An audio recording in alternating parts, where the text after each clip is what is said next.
नमस्कार। Thank you very much कि आप लोग मेरी सीरीज़ को पसंद कर रहे हैं। और हर हिंदुस्तानी आज शेयर मार्केट में इन्वॉल्व होना चाहता है और कुछ करना चाहता है, और करते करते कहीं ना कहीं कम नॉलेज की वजह से या कम टेक्निकल अंडरस्टैंडिंग की वजह से वो लॉस करता है।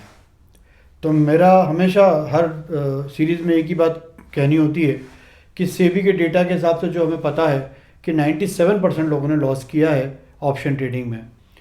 तो दोस्तों, ऑप्शन ट्रेडिंग भी कीजिए और पोर्टफोलियो बिल्डअप कीजिए, ये मैंने अपने पिछले सीरीज़ में आपको बताया था। और हेजिंग का पर्पस भी मैंने आपको बताया था, लेकिन अब मैं आपको जो एडवांस पर्पस है, जैसे लाइक हेजिंग है, कैसे आप हेज कर सकते हैं, इंडेक्सेशंस हैं, ये सब बहुत सारी चीज़ें जो हैं मैं आपको आने वाले वीडियो में बताऊंगा। तो फ़िलहाल हम एक रिव्यू कर लेते हैं कि क्या टर्मोलॉजीज़ जो हैं वो यूज़ होती हैं हमारे शेयर मार्केट में, और ये शेयर मार्केट चलता कैसे है। और उससे ये, क्योंकि ऑप्शन ट्रेडिंग क्या है, is a part of share market ना भाई। पहले तो इक्विटीज़ आई आपके पास, इक्विटीज़ में ट्रेडिंग शुरू हुई, राइट, इक्विटीज़ में इन्वेस्टमेंट शुरू हुआ। अब इक्विटीज़ को हेज करने के लिए, राइट, या इक्विटीज़ की वैल्यूएशन सही करने के लिए एक और प्लेटफॉर्म की ज़रूरत होती है, और वो होता है ऑप्शन ट्रेडिंग। और ये जब प्लेटफॉर्म क्रिएट होता है तो जो छोटा इन्वेस्टर होता है, कम पैसों से कुछ ज़्यादा पैसा कमाना चाहता है, वो लगन से, मेहनत से, पढ़ के, टेक्निकल अंडरस्टैंडिंग करके, फार्मूला डेवलप करके, और जो नया आता है उसको सीखने की कोशिश करता है वो, और उससे वो ट्रेडिंग करता है। दूसरी तरफ ये प्लेटफॉर्म ऑलरेडी सब ब्रोकर्स के पास अवेलेबल है। आपकी ट्रेडिंग से जो उनको कमीशन मिलता है, जो ब्रोकरेज मिलती है, वो उनकी बिना कुछ करे इनकम होती है। तो अल्टीमेटली लूज़र कौन होता है ये मुझे कहने की ज़रूरत नहीं है, ठीक है। तो आप मेरे साथ बने रहिए, मैं आपको जिस तरीके से लेके जा रहा हूँ आप उस तरीके से चलिए, थोड़ा पेशेंस रखिए। आप देखिए कि आपके अंदर ऐसा कॉन्फिडेंस बिल्ड होगा कि आप कैसे शेयर मार्केट से अपनी वेल्थ क्रिएट कर सकते हैं, अपना पोर्टफोलियो बना सकते हैं, और उसको कैसे कैसे कहाँ अपनी ज़रूरतों में यूज़ कर सकते हैं, ठीक है। तो हम वापस ऑप्शन ट्रेडिंग पे आते हैं अपनी बात के बाद। और ऑप्शन ट्रेडिंग में हमने आपको पिछले वाले उसमें सीरीज़ में बताया कि भाई कैसे आप एक इक्विटी का पोर्टफोलियो बना सकते हैं। HDFC में जाइए, अपना डीमेट अकाउंट खोलिए, उसमें ई मार्जिन का जो ऑप्शन आता है आप उसको अडॉप्ट कीजिए। ई मार्जिन में आप 2 लाख में 3 लाख का पोर्टफोलियो बना सकते हैं, क्लियर है। तो उस तरीके से आप पोर्टफोलियो में एक तो बड़ा अमाउंट जोड़ सकते हैं, आप बड़ी क्वांटिटी भी जोड़ सकते हैं, राइट। और जिस तरीके से आज मार्केट चल रहा है, आज की तारीख में 25-30 रुपये अप डाउन होना कोई बड़ी बात नहीं है, राइट। पोर्टफोलियो के अंदर जरूर गिरता है तो आपको दुख होता है, उसी के लिए मैं आपको ऑप्शन ट्रेडिंग बता रहा हूँ, ताकि उस पोर्टफोलियो को आप हेज कैसे कर सकें और उससे भी इनकम कैसे क्रिएट कर सकें, राइट। तो आइए वापस हम चलते हैं यहीं पे। ऑप्शन ट्रेडिंग में कुछ टर्मोलॉजीज हम समझ लेते हैं पहले, कि इन द मनी क्या होता है, ठीक है। पहले हम समझते हैं इन द मनी क्या होता है। इन द मनी मतलब होता है कि स्ट्राइक प्राइस जो है आपकी, मान के चलिए 24,500 है निफ्टी की, ठीक है। दूसरी स्ट्राइक प्राइस है 24,550 की, सॉरी 550 की। इसके ऊपर स्ट्राइक प्राइस थी आपकी 450 की। तो 50-50 के अंतर में मैंने आपको एक ऑप्शन चेन यहाँ पे बना दी। अब मैं बात कर रहा हूँ इन द मनी। अच्छा, ये आपको याद रखने की और ये नोट करने की ज़रूरत इसलिए है क्योंकि ये बार बार हम यूज़ करेंगे। जब हम टेक्निकल टर्म्स में आएंगे ना, तो हम बार बार करेंगे कि इन द मनी था क्या, आउट ऑफ द मनी था, तो फिर हम कहेंगे ITM था क्या, ATM था क्या, OTM था। तो ऑब्वियस है कि वो सब चीज़ें आपको थोड़ा दिमाग में रखनी है, क्योंकि अंधा बन के ये प्लेटफॉर्म ऐसा नहीं है कि कुछ भी कर रहा हो आप, राइट। तो उसका फ़ायदा कोई तीसरा ले जा रहा है तो घर में बैठो ना यार, अपना पैसा लेके घूमो फिरो, खाओ पियो, मौज करो, क्यों फिर इसमें घुस रहो, राइट। अब इसमें घुसना है, इसको बिजनेस बनाना है, तो एक पूरा स्ट्रक्चर समझ लो कैसे क्या होता है। तो ये 24,450 का स्ट्राइक प्राइस है, 24,500 का, 24,500 मैंने आपसे कहा in the money, right. In the money मतलब हो गया है कि अब आप कोई ट्रेड करने जा रहे हो, जिसको नाम मैं दे रहा हूँ, आप इन द मनी कर रहे हो उस ट्रेड को। कैसे हो गया? अब इसके अंदर मान के चलिए, फॉर एग्जाम्पल मैं आपको अभी एग्जाम्पल के लिए सिर्फ एक ही लेता हूँ, स्ट्राइक प्राइस, ठीक है, बाकी आप अज्यूम कर लीजिएगा। ये स्ट्राइक प्राइस था और करंट प्राइस जो चल रहा था वो चल रहा था 24,000, मान के चलिए एक एग्जाम्पल में 24,525, ठीक है, और एक चल रहा था 24,470। ठीक है, दो एग्जाम्पल हो गए, एग्जाम्पल 1 हो गया, एग्जाम्पल 2 हो गया, राइट। अब क्या हुआ कि आप इस स्ट्राइक, आपको रेट किसके अवेलेबल मिलते हैं, इन स्ट्राइक पेस में ना 50-50 के इंटरवल में आपको जो ऑप्शन चेन मिलती है, 50-50 के इंटरवल में आपको स्ट्राइक प्राइस मिलती है, और उस पर जो भी कॉल का रेट चल रहा होता है या पुट का रेट चल रहा है वो आप बाय कर लेते हैं। ठीक है, अभी हम बाय की ही बात कर रहे हैं। अब मान के चलिए कि आपको एक कॉल बाय करना है, राइट। मैंने आपसे कहा इन द मनी, ITM।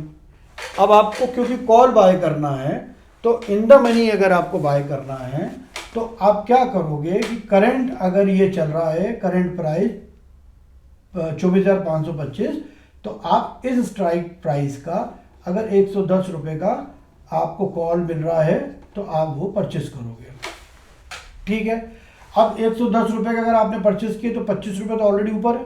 अभी मैं आपको इस एग्जांपल को लेके बता रहा हूँ इन द मनी कॉल का। ठीक है, क्योंकि 25 रुपये अंदर था तो आपका ये कॉल इन द मनी कहलाएगा, और आपने मार्केट के ऊपर रहते हुए नीचे का जो स्ट्राइक प्राइस है उस पर आपने अपना पैसा लगाया।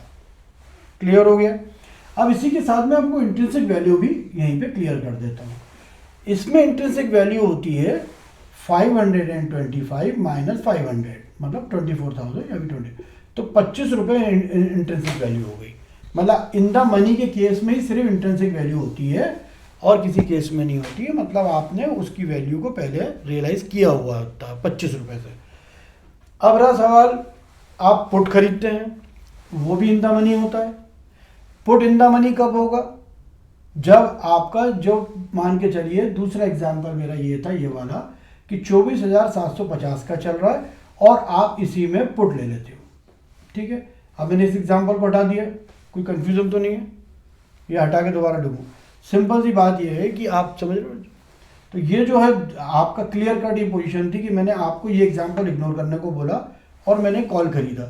तो मैंने कहा कि करंट प्राइस अभी इंडेक्स की ये थी, आपने ये वाला स्ट्राइक प्राइस का कॉल खरीदा, तो मैंने उसको कहा क्योंकि आपने इन द मनी खरीदा, क्योंकि चल ये रहा था और नीचे का स्ट्राइक प्राइस दे लिया आपने। अब इस एग्जाम्पल को मैं भूल गया, कॉल को भी भूल गया मैं, चलो ये खरीदा था मैंने हटा दिया उसको भी, बाद में कैलकुलेशन करेंगे अपन। अब मैंने दूसरा एग्जाम्पल लिया कि मैंने कहा मुझे पुट खरीदना है, तो मैंने क्या करा कि अभी करंट में ये चल रहा था 24,730 रुपये, मैंने पुट खरीद दिया इसका 120 रुपये में।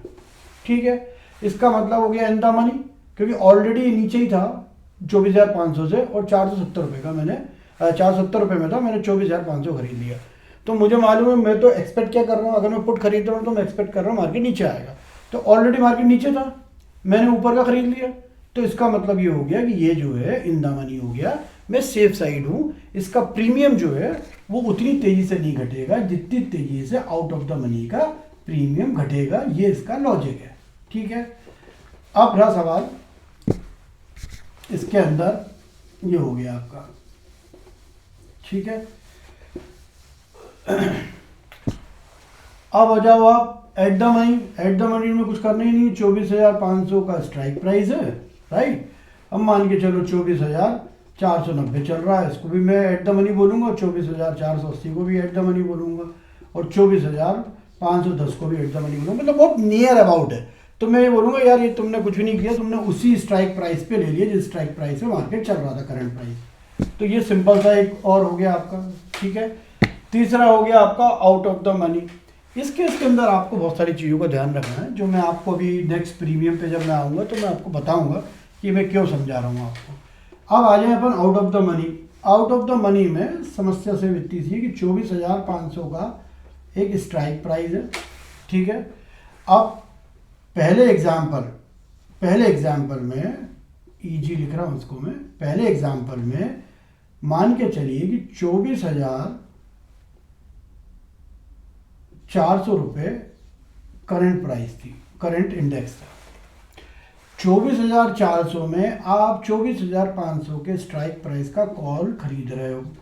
ठीक है, अब आप क्योंकि 24,500 को कॉल खरीद रहे हो तो उसका क्या मतलब हुआ कि आप 100 पॉइंट ऊपर का कॉल खरीद रहे हो।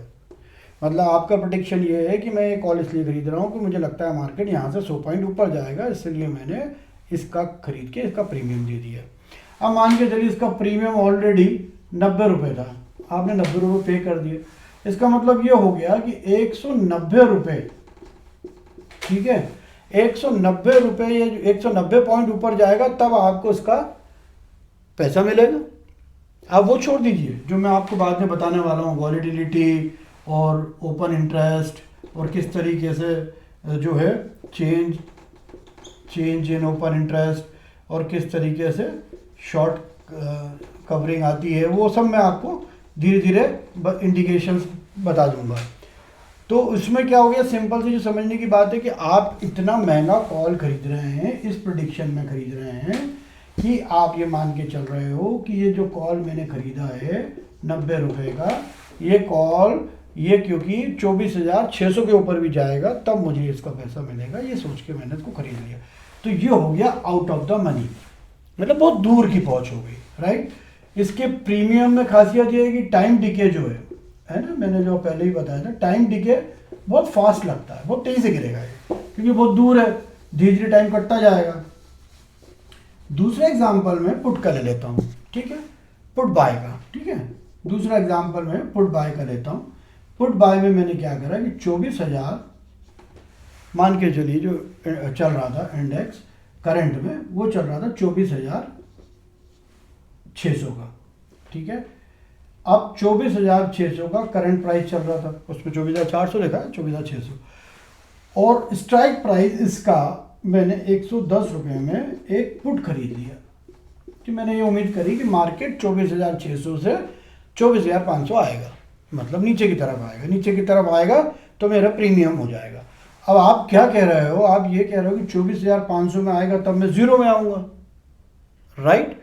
अब मैं तो 110 रुपये पे करके बैठा हूँ, मैं तो वहाँ आएगा तो जीरो में आ जाएगा, तो जैसे जैसे टाइम कटेगा वैसे वैसे वो चीज़ जीरो हो जाएगी, अपने आप ही हो जाएगी। ये चीज़ तो मेरे ख्याल से सिंपली वे में समझ में आ रही होगी। अब क्या होगा, आपने ले तो लिया 110 का, तो मतलब ये हो गया पहले 100 पॉइंट जाके आपके स्ट्राइक प्राइस पे आए, फिर 110 पॉइंट और बढ़े तो 210 पॉइंट आपके आए, मतलब आप एक्सपेक्ट कर रहे हो कि ये 24,300 आएगा तब ये मुझे प्रॉफिट देगा।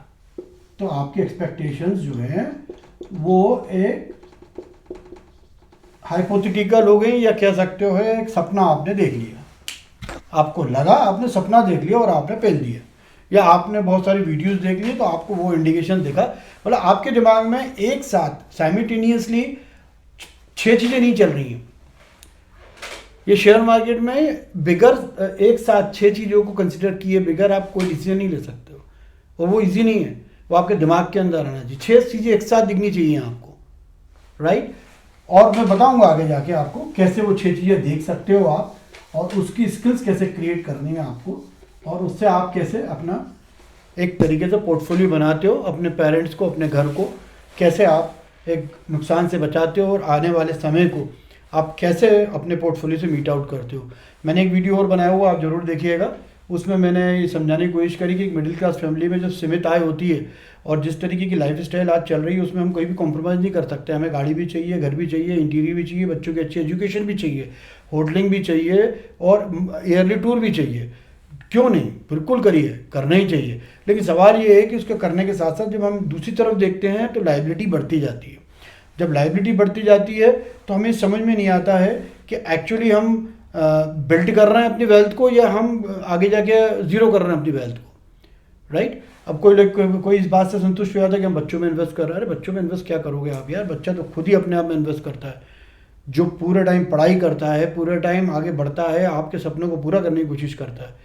तो आपकी इंटेलिजेंस इस बात पर निर्भर करती है कि आप क्या अपनी वेल्थ क्रिएट करके अपनी लाइबिलिटी को 15 साल के पहले ख़त्म कर सकते हो, 10 साल के पहले ख़त्म कर सकते हो, उसके लिए क्या आप स्ट्रगल कर सकते हो। तो वो सब चीज़ें हम अभी समझेंगे सेंसेबल तौर में।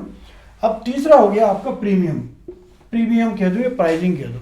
अब आप एक ऑप्शन लेने जाते हैं, जैसा कि मैंने आपको बताया, in the money, out of the money and at the money. अब आप एक ऑप्शन लेने जाते हो, आपके पास कोई वैल्यू तो उसकी कोई कैलकुलेशन तो होती नहीं कि मैं वो ऑप्शन ले क्यों रहा हूँ, उस स्ट्राइक प्राइस का ऑप्शन क्यों ले रहा हूँ मैं, क्या प्राइसिंग है। तो मैंने जैसा आपको बताया ना कि भाई आपने 110 का प्रीमियम का ले लिया, अभी 100 आप पीछे ही थे पॉइंट से, तो 210 पॉइंट ऊपर बढ़ेगा मार्केट, तब आपको वहाँ पे वो चीज़ें वो मिलेंगी आपको। अब आपको ये पता ही नहीं है कि इसकी डिस्काउंटिंग कैसे हो सकती है, ठीक है। अब आपको ये देखना है कि इसकी डिस्काउंटिंग कैसे हो सकती है और आपका विजन कैसे हो सकता है। अब सीधी सी बात है, आप मान के चलिए कोई वीकली एक्सपायरी पे है, राइट, आप वीकली एक्सपायरी पे हैं और वीकली एक्सपायरी पे आपको कोई कॉल या पुट खरीदना है, ठीक है। अब वीकली एक्सपायरी पे आपके पास बचे कितने, 3 दिन। अब इसके अंदर थीटा लग जाता है डे का, आप थीटा छोड़ दीजिए, आप डेल्टा लग जाता है, आप डेल्टा भी छोड़ दीजिए, क्योंकि आपको जैसे ही मैं सब समझाऊंगा तो आपको ये सब चीज़ें टफ लगने लगेगी। सिंपल सी बात है, आपका एक्सपायरी 3 दिन बाद आने वाली है, 3 डेज बाद, ये आपको पता है। 7 डेज का ये मार्केट है, Friday Monday Tuesday Wednesday Thursday, 5 दिन, 5 डेज में से 2 डे बचे हैं, मान के चलो एग्जाम्पल हम 2 दिन का लेते हैं, ठीक है, 2 डे बचे हुए हैं। अब 2 डे में इंडेक्स चल रहा है 24,567 रुपये, ठीक है। अब आप स्ट्राइक प्राइस का ले रहे हो 24,600 का, एक कॉल ले रहे हो आप, ठीक है, वो कॉल मिल रहा है आपको 110 रुपये का। अब आप तो मतलब ये कह रहे हो मुझसे कि मैं पहले 33 रुपये है तो 133, तो मतलब आप ये बोल रहे हो कि 110 प्लस 33 मतलब 143 पॉइंट बढ़ेगा, तब मुझे प्रॉफिट होना शुरू हो जाएगा। अब मेरे पास बचे कितने हैं, 2 दिन। 2 दिन में इसकी क्या औकात है 110 रुपये की, 0, 5 पैसे, 110 रुपये और ये 5 पैसे, क्योंकि ना तो आपको स्टॉप लॉस लगाओगे, ना कोई आपको आइडिया होगा कि क्या करूँगा, आपने तो भागते मार्केट में ले लिया। तो इसकी प्राइसिंग डिसाइड करना इन सब बातों पर निर्भर करता है कि क्या वो इंडिकेशंस हैं, क्या वो दिन हमारे पास बचे हैं। जैसे मैंने कहा ना आपसे कि साइमल्टेनियसली 3-4 चीज़ सोचनी पड़ती है ना अपन को, तो वो 3-4 चीज़ें सोचने के बाद ही आप ये कॉल लीजिए। अब दूसरा रहा कि मैं इस 2 डेज को आपसे पूछता हूँ, आप एक तो वाई, सबसे पहले वो कॉल ले क्यों रहा हो, उसका रीज़न है क्या आपके पास, ठीक। दूसरा होता है अगर रीज़न है आपके पास, कोई आप समझते हैं, तो आप मुझे बताइए कितने समय के लिए ले रहे हैं, 1 घंटे के लिए ले रहे हैं, 2 घंटे के लिए ले रहे हैं, 3 घंटे। तीसरा ये है कि क्या उसमें अंदर आपने स्टॉप लॉस माना है कि मैं 30% में बाहर आ जाऊंगा, ये आपने माना। और यहाँ पे जो मैं कह रहा हूँ प्रॉफिट का, वो प्रॉफिट भी मैं 30% में आ जाऊंगा। ये डिसीजंस लिए क्या आपने, ये सबसे ज़्यादा इंपॉर्टेंट है कि ये क्या मैंने डिसीजन लिए हुए हैं, ये क्या मेरे उसमें मैंने फिक्स कर रखा है क्या, राइट। एक सिंपल सी टेक्निक्स है जिसमें अंदर आपको इन तीनों का आंसर ढूंढना है। वाई, कितने समय के लिए ले रहे हैं, स्टॉप लॉस, लॉस कितना क्रिएट किया हुआ, प्रॉफिट का बुक करोगे। ये थ्योरी है आपके पास एक कॉल को लेने के पहले। दूसरी चीज, मुझे ये मालूम है कि ये 5 पैसे का हो सकता है, तो मैं 110 रुपये खरीदूंगा ही क्यों भाई, ऐसा क्या होने वाला है कि जो 110 रुपये का मैं कल खरीद लूंगा, 2 घंटे बाद खरीद लूंगा, मार्केट कहीं भी चले जाए, हो सकता है मार्केट ये आप जैसे कह रहे हो सकता है मार्केट ये 767 चले जाए, ठीक है, तो मैं 24,800 कर लूंगा, मुझे क्या जल्दी है, क्यों, क्योंकि मैं ऑप्शन चेन को पढ़ के बैठा हूं, उसका मैंने इक्विटी और इंडेक्स में कॉम्बिनेशन में पूरी स्टडी कर रखी है, जो मैं आपको अगले सेशन में बता दूंगा। इसलिए मेरे दिमाग में क्लियर है कि एक्चुअली टिगर कहाँ है। तो हो सकता है कि ये 800 में पहुँचने के वक्त जो है शाम के 2:30 पे ये 800 पे पहुँचा है, और ये सुबह मैंने आपको 10 बजे का बात कर रहा था। अब पता लगा कि इतने घंटे में टाइम डिके लग गया, और ये मुझे बहुत आराम से जो है 60 रुपये में मिल गया। और 60 रुपये में मिलने के साथ 2 चीज़ें हुई, एक तो मार्केट ऊपर जाता देख लिया, मेरे इंडिकेशन ने क्लियर कर दिया, मैंने पेशेंस रख लिया, और मेरा पैसा कितना लगा, 60 × 75 कितना हुआ, 500 5 छंग 30, ठीक है, 700 7 छंग 42, मेरा कितना पैसा लगा, 4500 रुपये का मेरा इन्वेस्टमेंट लगा। अब मैं यहाँ पे 7,500-8 हज़ार रुपये का इन्वेस्टमेंट कर रहा हूँ, आधे के इन्वेस्टमेंट में हो गया, इंडिकेशन सामने दिख रहा है तो मैंने लगा दिए। तो इस तरीके से चीज़ों को किया जाता है पहले तो आप अपनी साइकोलॉजी में बैठाइए और उस जो आप लोग नेकेड कॉल वगैरह परचेस करते हैं या बिल्कुल आप जो है ब्लाइंडली परचेस करते हैं, पहले आप उससे बाहर आइए। तो ये यहाँ तक का मैं आज आपको कवर करता हूँ। Thank you so much. और आप मेरे वीडियो को सब्सक्राइब करिएगा ज़्यादा से ज़्यादा, ताकि मैं ज़्यादा से ज़्यादा लोगों को अपनी बात पहुँचा पाऊँ और हम धीरे धीरे करके देखिए किस तरीके से एक वेल्थ क्रिएशन की तरफ आएंगे और हम सबका जो है बेनिफिट होगा उसके अंदर। Thank you so much.